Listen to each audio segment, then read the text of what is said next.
Ethan, a young waiter in his late 20s, moved briskly between the tables of the Arcadian Table, a prestigious restaurant nestled in the heart of Beverly Hills. The chandeliers cast a soft glow over polished marble floors, and the quiet hum of conversations mingled with the rich aroma of aged wine and truffle oil. It was the kind of place where luxury wasn't flaunted, but effortlessly existed. Ethan had worked there long enough to recognize most of the regulars: film producers, fashion icons, and business moguls. But tonight, his attention was drawn to a table in the far corner. Seated at the table were an older man and a teenage boy, who couldn't have been older than 16. The boy was tall and lanky, exuding a quiet confidence that seemed unusual for someone his age. Yet, what caught Ethan's eye most wasn't the boy's demeanor. It was the glaring red MAGA hat perched on his head. In this room of understated elegance, the hat felt like an affront, a deliberate provocation. Ethan's irritation flared as he muttered under his breath, grabbing a water pitcher.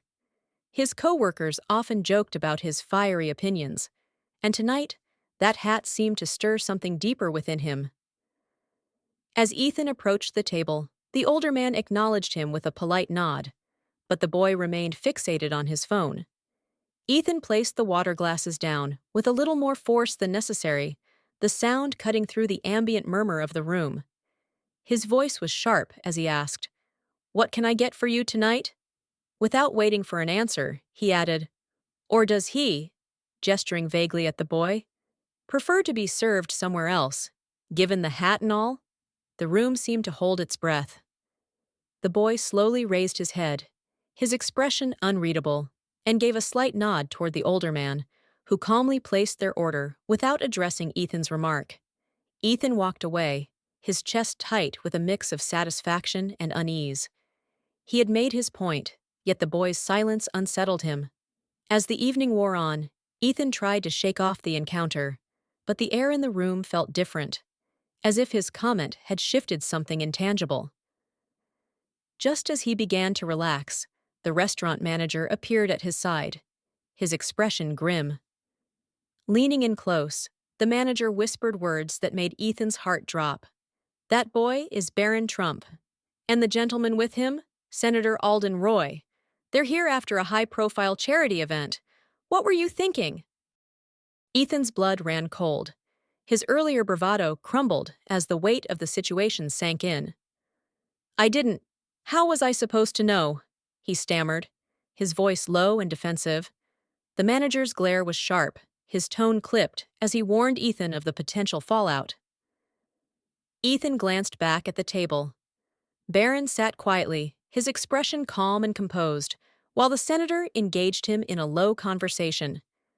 There was no anger, no dramatic reaction, just an unnerving stillness that made Ethan's stomach churn. As the night wore on, Ethan couldn't help but steal glances at the table. The senator seemed at ease, occasionally leaning in to share something that drew a small, polite smile from Barron. That calmness was more unnerving than anger would have been. Finally, the senator signaled for the bill.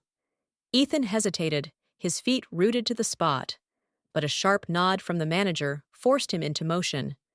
Approaching the table, he fumbled with the bill, mumbling a hollow apology.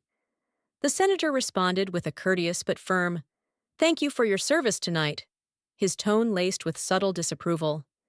Ethan's eyes flicked to Barron, who met his gaze for the first time. The boy's calm, steady expression carried an air of quiet strength that made Ethan's stomach twist. Without a word, Barron stood, placed the hat back on his head, and followed the senator out the door. The silence they left behind was deafening, but it didn't last long. A diner at a nearby table leaned over and muttered, "I hope you realize what you just did will be all over social media by morning." Ethan's stomach sank. Social media. He glanced around, noticing phones discreetly angled in his direction. Panic gripped him as he rushed into the kitchen, his hands shaking. Pulling out his phone, a quick search confirmed his worst fears. The first post was already live. "Waiter insults Barron Trump over MAGA hat at the Arcadian Table. Unreal." The attached photo captured Ethan mid-sentence, his face twisted in anger. His manager's voice barked through the chaos of his thoughts. "Ethan, what the hell were you thinking? What were you thinking?" The manager shouted as he stormed into the kitchen, his voice laced with frustration. "Do you have any idea how bad this could get? For us? For you?" Ethan tried to respond. "I didn't mean—" But the manager cut him off sharply. "You didn't mean? Do you think that matters now? This is a PR nightmare. The Trumps have connections that could shut this place down in a heartbeat." The manager paused, rubbing his temples in frustration before continuing. "You're on thin ice. Apologize if there's even a chance they'll listen. Otherwise, pray this blows over." Ethan nodded numbly, the weight of his actions pressing down on him. What he had thought was a harmless comment now loomed large, a glaring lapse in judgment. He replayed the moment in his mind, realizing how his irritation at a hat had spiraled into something much bigger. The night dragged on painfully, each table he served feeling like a new trial. When the restaurant finally emptied, Ethan sat alone in the staff room, scrolling through the chaos unfolding online. The comments were harsh. Some praised him as a hero for standing up to privilege, while others called for his firing, accusing him of bullying a teenager for his family's politics. The sheer polarization stunned him. It wasn't just about the hat anymore. It was about what the hat symbolized. Ethan began to understand how badly he had underestimated the power of perception. As he stared at his phone, a private message popped up. The sender's name froze him in place. Alden Roy. The message was brief but weighty. "Meet me tomorrow at 11 a.m. The boy deserves to be heard." Ethan's heart sank. He had expected backlash or even legal threats, but not this, a direct confrontation. Anxiety bubbled inside him as he wondered whether this meeting was about understanding or about holding him accountable. The next morning, Ethan arrived at the Arcadian table an hour early, his nerves frayed. The restaurant, usually alive with the hum of diners and staff, felt eerily silent. Ethan paced the empty dining room, rehearsing apologies in his head, but every version felt insincere. What could he possibly say to fix this? At exactly 11 a.m., the door opened and Senator Alden Roy walked in, followed by Barron Trump. Ethan's breath caught as he saw Barron, calm, composed, and without the red MAGA hat. Instead, his blonde hair was neatly combed. The senator gestured to a table by the window, and Ethan hesitated before joining them. Without wasting time, the senator spoke. "I won't mince words, Ethan. What you said last night was inappropriate, but I believe in addressing things face to face rather than through headlines or lawsuits." Ethan swallowed hard and nodded. "I'm so sorry," he stammered, his voice cracking. "I didn't mean to insult anyone. I just—" He stopped, realizing excuses wouldn't help. "It was wrong. I let my personal feelings get in the way of my professionalism." The senator didn't respond immediately, his steady gaze unnerving Ethan. Then, to his surprise, Barron spoke up. "You're not the first person to say something like that," Barron began, his voice calm but firm. "And you won't be the last. People see the hat and think they know everything about me, but they don't. They don't see me." Ethan blinked, startled by the teenager's poise and maturity. I didn't think about that," he admitted. "I just reacted." Barron leaned forward slightly, his expression thoughtful. "It's not just about the hat, though, is it? It's about what you think it stands for. But here's the thing. You don't know why I wore it. You didn't ask." The weight of Barron's words hit Ethan like a tidal wave. He hadn't considered the boy's perspective, nor had he wondered if there was more to the story. Instead, he had let his assumptions dictate his actions. "I judged you," Ethan said quietly, regret filling his voice. "I judged you without knowing anything about you. That wasn't fair." Barron tilted his head, studying him. "Why do you think you did it?" he asked. Ethan hesitated, caught off guard by the question. I guess. I've been frustrated. With everything going on in the world, it feels like we're all just shouting at each other, trying to prove who's right instead of actually listening. He looked down at his hands, ashamed.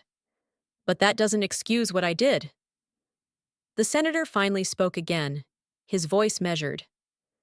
It doesn't excuse it, no. But recognizing your bias is the first step toward doing better. Barron's had to learn that too. Being who he is, he's faced plenty of assumptions from people who don't bother to see him as a person. Barron nodded, his steady gaze unwavering. I get it. People assume things about you all the time. But here's the thing. When you hurt someone, you can't just say sorry and move on. You have to ask yourself how you can be better. Not for me, but for you. The words landed like a punch, leaving Ethan overwhelmed with a mix of shame and determination. Barron's insight and composure had turned what could have been a heated confrontation into a deeply reflective moment. Just as Ethan began to feel a flicker of hope, Barron added softly, and sometimes the hardest part is realizing that no matter how much you want to fix things, the damage is already done. This story is about a small mistake and its consequences. Ethan, a restaurant server, sat in front of his manager, stunned and worried. A single comment he had made had changed everything. Barron's words had cut deep. Some people will only see the mistake you made. Ethan wanted to defend himself, but realized this was a moment to face his actions, not to quickly apologize and move on. Senator Alden Roy broke the silence and said, Ethan, you have an opportunity here. Not everyone gets a chance to face their mistakes and learn from them. The question is, what will you do with it? Before Ethan could answer, Barron spoke. I didn't even want to wear the hat. My dad insisted, saying it's about standing for something even if it makes you uncomfortable. But all the hat has done is make people see me as something I'm not. Ethan, filled with regret, responded, I'm sorry, I didn't think about how it might feel for you. I just saw the hat and made assumptions. I was wrong. Barron nodded slightly and said, It's not just you. A lot of people do that. They see a hat, a shirt, or a sign and think it tells the whole story. But it's just one piece. The senator interjected with a calm but firm tone. We all need to get better at looking beyond surface-level differences.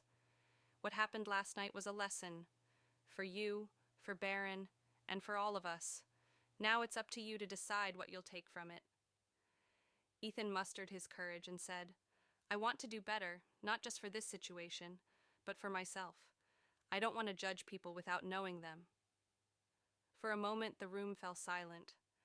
Then Barron gave a small, genuine smile and said, That's a good start. The senator and Barron left the room, but their words lingered with Ethan. He realized this wasn't just an isolated incident. It was the start of a new journey for him. Later, the manager asked, How did it go? Ethan replied, Better than I deserved. The manager patted his shoulder and said, Good. Now prove it, not just here, but out there.